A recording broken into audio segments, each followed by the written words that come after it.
So if we get a chance to rag on Ben Shapiro, then we need to take full advantage of it, right? Because we talk about these people acting all emotional, getting out there. Dan Bongino, all emotional over there. You know what I'm saying? The one thing I could say about Matt Gaetz is he kept his cool when he read his bullshit statements about Hamas. Trigger warning, those who deny these events are supporting the barbaric animals who are responsible for them, babies, toddlers, infants. So this goes back to the whole story in which even President dipshit Biden repeated about the 40 beheaded babies, which has been debunked quickly and early. That the lady who reported it, the first reporter, journalist who reported it, said she never saw it, she just heard about it. Yada, yada, yada. But they're still trying to keep it alive. Why? Yeah, they got to keep their narrative babies. alive. I'm sorry, what'd you say, Russell? The new incubator babies. It is the incubator baby story all over again. Because why? You got to keep your narrative that the Hamas, the people of Hamas, the Palestinians are less than. So what do? They start putting up these pictures here of this here. Because once again, it was almost like what the shitlibs did. Of course Russia tried to steal our election. They're crazy. They're evil, right? So this is Ben Shapiro. Is that a real picture or not? We'll get to it. You wanted a pictorial proof of dead Jewish babies. Here it is, you pathetic Jew haters. Israel will minimize civilian casualties. They will? But Israel will not allow the pieces of human shit who did this to live. Every ounce of blood spilled in Gaza is on Ben, Hamas. What is a minimal human casualty? Can I get a rough number of what would be considered minimal? They were loving bombs. They came out. Jimmy talks about it. They come out and they hug you to death. It's that picture that he meme put you in see. AI. So you're telling me the alien unboxing in Mexico was more reliable than Let me read it. Holy shit! This is from Jackson Hinkle. The image that Ben Shapiro tried to pass off as a burnt baby corpse was an AI generated fake image, and there he is. Oh, don't tell him. It's Come on. AI-generated fake image. Can't we just let our feelings not care about facts one time for Ben You wanted Shapiro? a portrayal. There it is again. And it said right here. This is the warning. This photo is AI-generated, uploading the image. So... Oh, Ben Shapiro. Well, I would trash him, but the guy, give him credit. He picked up a rifle and went right to Gaza. Because never he's so picked upset. up a rifle. So, oh no, was that AI generated? That was AI generated. Max Blumenthal's neocon child actor Ben Shapiro has promoted an AI generated image he claims showed an Israeli baby burnt by Hamas militants. Did Netanyahu's office show similar fabricated images to Joe Biden and Tony Blinken? They didn't have to, because Joe Biden went and repeated the lie. He's got to wait. Wait, is that chicken wings? Not chicken wings, chicken legs. Breaking: Israeli has used white. All right, before we get to that, let's stick with the chicken legs. Guys, let me get the first stab at this because I think this is part of a bigger picture right here. It's not just Ben Shapiro who is doing this, and this is once again this mentality that if you keep repeating the lie, it becomes a truth. You have to stay on narrative. You keep yelling and screaming about it. And at the end of the day, a lot of people don't do their research, don't look down the rabbit hole, don't try to understand. It just becomes automatic truth. Hamas is barbaric, and what they're doing to the Jewish citizens is awful. Due Dissidence. Boys, take a shot at it. Whenever you hear very over-the-top stories like this, they're almost never true. And the real problem is that, look, government's gonna government. Propaganda department's gonna propagandize. It's the job of the media to tell the truth. And we have a media that not only doesn't tell the truth, but amplifies these kinds of lies. And they do it every time. As soon as, whether it's Gulf of Tonkin, whether it's Viagra, Gaddafi giving his soldiers Viagra. Oh, my God. Whenever you hear these stories that are just really incredible, 9 times out of 10, they're either completely fabricated or grossly exaggerated. But they have to present this because it's part of maintaining the narrative of worthy and unworthy victims, as Chomsky calls it, right? Because the underlying message is that these people are savages. These people are barbaric. These people have invited the treatment that they get from Israel because look at how they behave, right? They're savages. They can't be trusted outside of the concentration camp that's been built for them, because they'll mutilate babies if you let them out. Yeah. That's why they need to have these narratives, and never more so than now, because they're about to commit an act of genocide, and they need to try to keep the focus on these, as it turns out, fabricated stories of barbarism in order to justify what they're about to do and what they're doing. Mm-hmm. Keaton? Yeah, no, I mean, I second all of that. There's not all that much for me to add, but part of the purpose of this gratuitous spectacle is to make the case to the world that whatever we do to the people of Gaza is okay.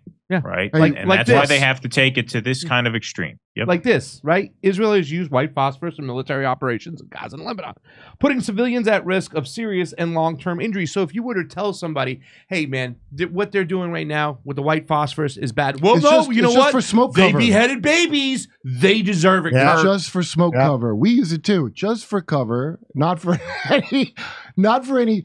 I saw a video recently. There's this guy, Simon Whistler, on YouTube, who's this absolutely insufferable British twit that does history things, and it comes in my feed. And he had a video called "Why Was Ancient Rome So Brutal?" And I always laugh every time I think about, oh my God, how could ancient Rome have been so brutal? And this moron, and half the morons watching will look at ancient Rome and go, wow, weren't they brutal back then? They didn't have white phosphorus, by the way, in Rome. Yeah. They didn't have, and when Rome did a genocide, they told you they were doing it.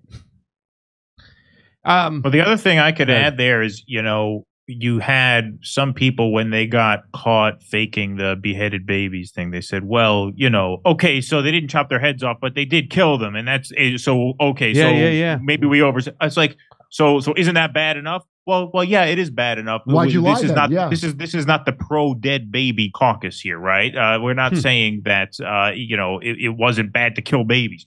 What we have to ask though is, if we grant you that yes, obviously murdering babies is horrible under any circumstance, then yeah, as Kurt just said, why'd you lie about it? You lied about it because you're building a case. You're making a case for what you are about to do, which is a world historic human atrocity. That's what we have to understand here. This has a very apocalyptic feel to it. This is a world historic atrocity that they are committing right now.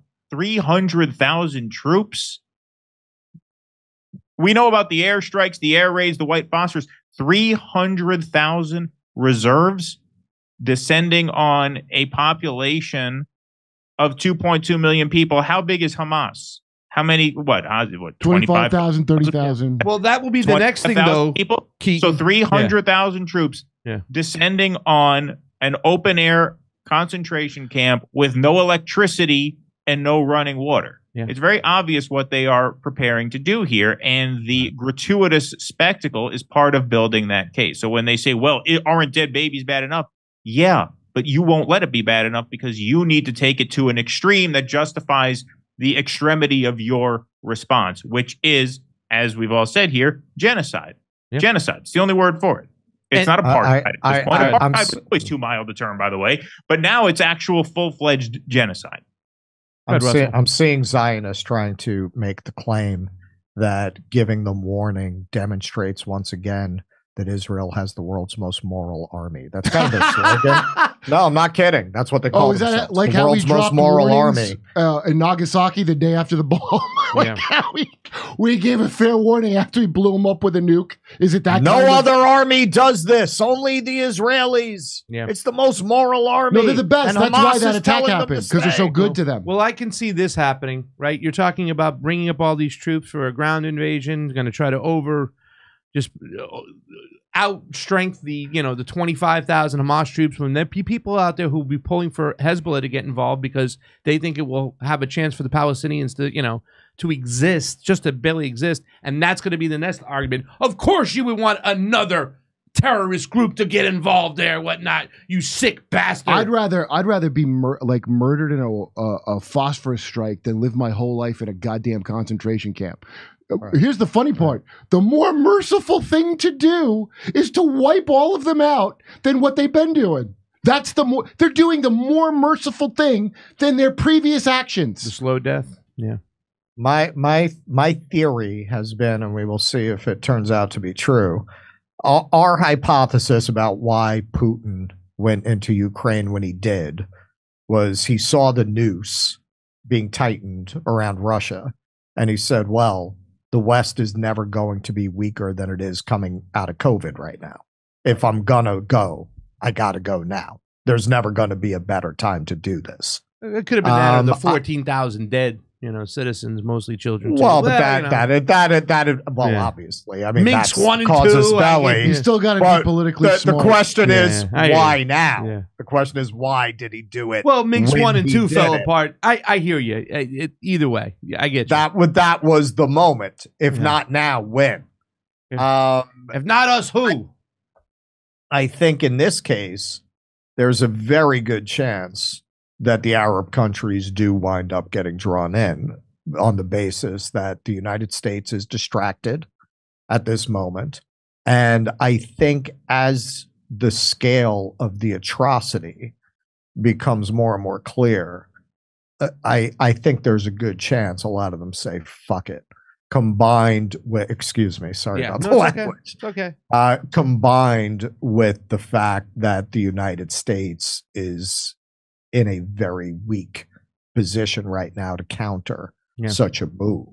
I think there's a good chance this does wind up being the opening rounds of World War III. Hey, come see us doing the live shows. We're going to be in Dallas, Houston, San Diego, Bloomington, Illinois, Indianapolis, Levittown, New York, Red Bank, New Jersey, Wilmington, Delaware, Covina, California, Burbank, California, and Oxnard, California. Go to jimmydore.com for a link for all those tickets. See you at a live show.